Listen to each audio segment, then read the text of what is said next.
Bonjour chers téléspectateurs de l'émission de la télévision YouTube RDC Monde TV.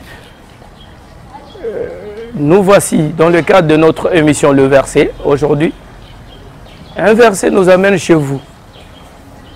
J'ose croire que c'est le verset le plus cité, le plus récité dans nos lieux de culte. Chaque fois qu'il y a rencontre, ces versets ne manquent pas, souvent. Ce verset, c'est Galates 6:6.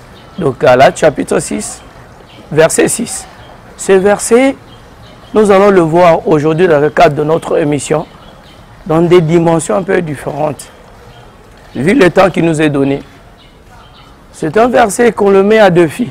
Lorsqu'on dit « Donnez à celui qui vous enseigne la parole de Dieu la part de vos biens ».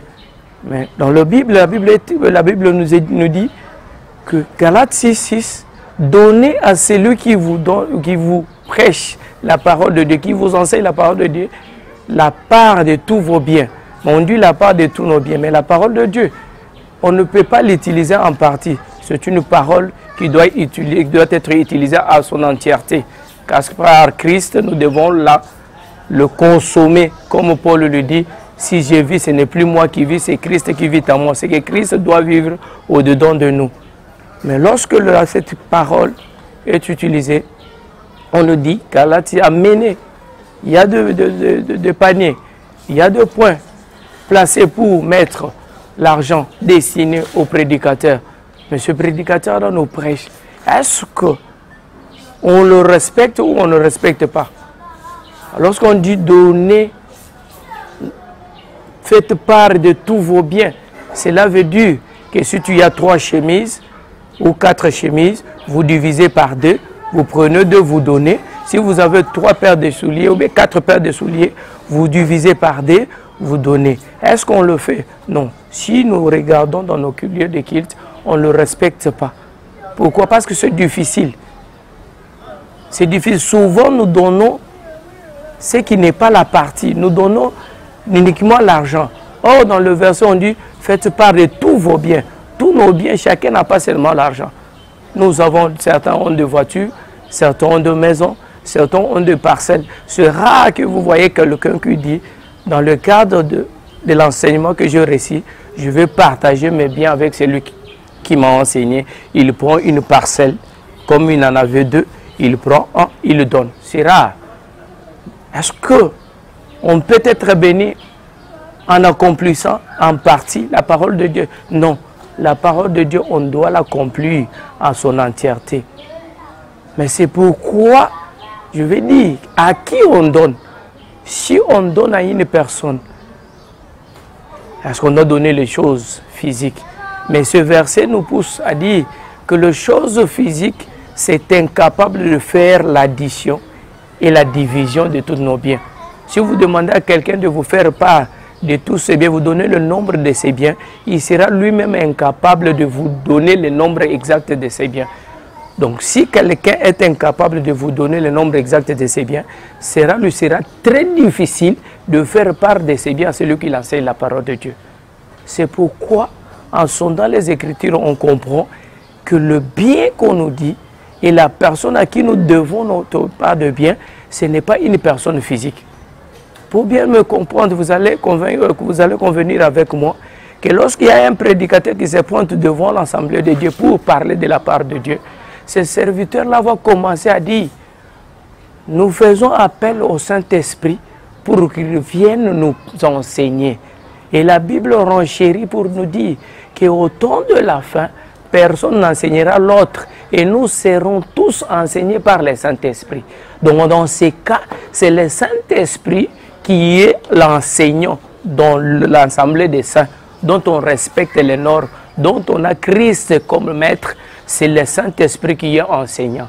Or, cela veut dire que Galates 6:6 s'adresse aux gens, aux chrétiens bénéficiaires de l'enseignement, de remettre la part de tout leur bien à l'enseignant qui est le Saint-Esprit. À l'enseignant qui est le Saint-Esprit. Mais est-ce que le Saint-Esprit, qui est une personne spirituelle, peut recevoir et toucher les choses physiques, je peux dire non. Il n'en a pas besoin. Pour toucher les choses physiques, il n'en a pas besoin. Le Saint-Esprit a besoin que l'homme fasse part de ses biens. Alors, vous pouvez me poser la question pour me dire, mais dans ces cas, quels sont les biens qui peuvent être partagés avec le Saint-Esprit? Oui, l'homme, à la création, Dieu l'a soumis. L'a soumis dans le monde où il y a les biens et les mal. C'est pourquoi, dans Deutéronome 30, 19, Dieu nous dit, je mets devant vous deux chemins, la vie et la mort, le bien et le mal. Et moi, votre Dieu, je vous demande de suivre le bien.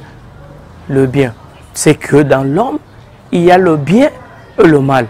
Donc la part qui doit être donnée au Saint-Esprit, c'est le bien qui est, c'est le mal qui se trouve en l'homme. Or, le mal, c'est ce qui fait les mal, c'est ce qui dérange l'homme, dont l'homme ne sait pas contenir. Ce sont les charges et le lourd fardeau qui pèsent sur l'homme. Ces lourds fardeaux-là, l'homme ne peut pas gérer. Ce sont ce bien. Combien que l'homme, comme Dieu l'a soumis au choix, c'est que Dieu a laissé l'homme le libre choix. Mais dans ce libre choix-là, c'est ce que Galate vient nous rassurer pour nous dire. Il faut faire part de ces biens-là. Tu as le bien et le mal devant toi. Choisis et donne part à celui qui t'enseigne. Celui qui enseigne, c'est le Saint-Esprit. Il y a possibilité que l'homme s'amène dans les lieux de culte et fait part de toutes les charges qui pèsent sur lui. C'est pourquoi l'Écriture nous dit, venez vers moi, vous tous qui êtes fatigués et surchargés. Ce sont les lourdes charges qui pèsent sur nous, que nous devons donner au Saint-Esprit. On l'appelle le consolateur. Il console pourquoi? Il console parce qu'il y a des choses qui pèsent sur l'homme, qui dérangent même la marche de l'homme. Ce sont ces choses-là, lorsqu'on se pointe dans le lieu de culte, que nous devons amener pour partager avec le Saint-Esprit. Le Saint-Esprit nous donne la vie, le Saint-Esprit nous donne le bien, nous prenons le mal, nous lui donnons parce qu'il a le dépôt de contenir tout le mal qui pèse sur nous. Et vous pouvez aussi nous dire, mais non, on le dit pour donner aux serviteurs de Dieu. Oui, les serviteurs, c'est un prophète. Pour le prophète, la parole est sceptique. Dans le livre de Matthieu, Matthieu chapitre 10, verset 41-42, on parle de la part qui revient au prophète. Et la Bible nous dit dans ce verset ci-dessous, on nous dit ceci, que chacun, tout celui qui reçoit un prophète en qualité de prophète, a une récompense. Et celui qui donnera ne fût qu'un verre de l'eau à mon serviteur, puisqu'il est mon serviteur, il aura sa récompense. C'est ce que nous devons utiliser. Et la Galate 6.6, si nous pouvons l'utiliser dans nos lieux de culte, il y a une cérémonie à faire. Donc la cérémonie à faire, cela ne consiste pas à mettre des paniers, cela consiste dans la prière. Car c'est dans la prière que l'homme est en face de son Dieu. Et c'est l'homme est en train de dialoguer avec son Dieu pour trouver des solutions à ses problèmes. C'est par la prière, pour moi, et selon la Bible, je vous dis que Galates 6.6 consistera dorénavant et pour toujours à consacrer dans la prière tout le mal qui pèse sur nous et donner au Saint-Esprit. Le Saint-Esprit qui est Christ lui-même, il va le prendre et nous donner la paix. Chers bien-aimés, ne l'utilisons pas à tort. Ne l'utilisons pas à tort. Vous allez convenir avec moi que hier, on l'a utilisé à tort. Tu as beaucoup de vestes, tu as beaucoup de chemises. Et on vient, on te prêche la parole de Dieu. On te dit, il faut faire part au pasteur tel qui t'a prêché. Donne-lui la part de tes biens. Tu ne donnes que 10 000 francs. Est-ce que cela suffit? Cela ne suffit pas.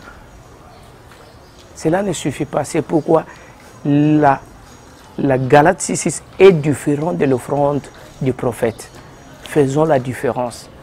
C'est ça, ce qu'on a voulu partager avec vous lors de notre émission d'aujourd'hui, le verset. Partager avec vous cette connaissance.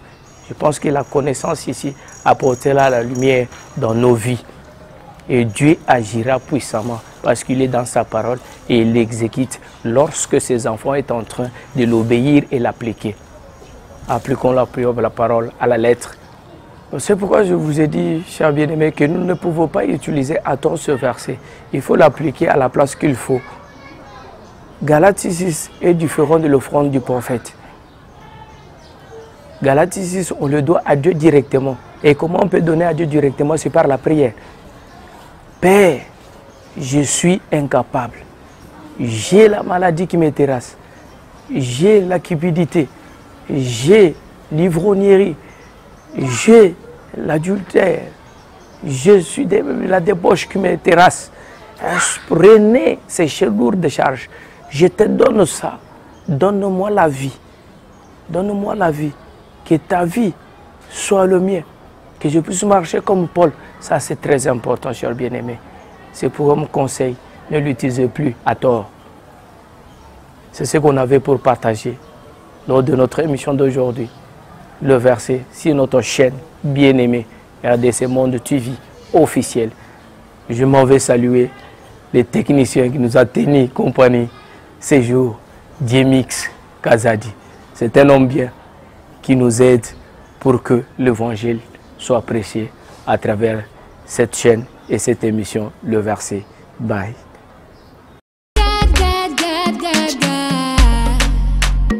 No one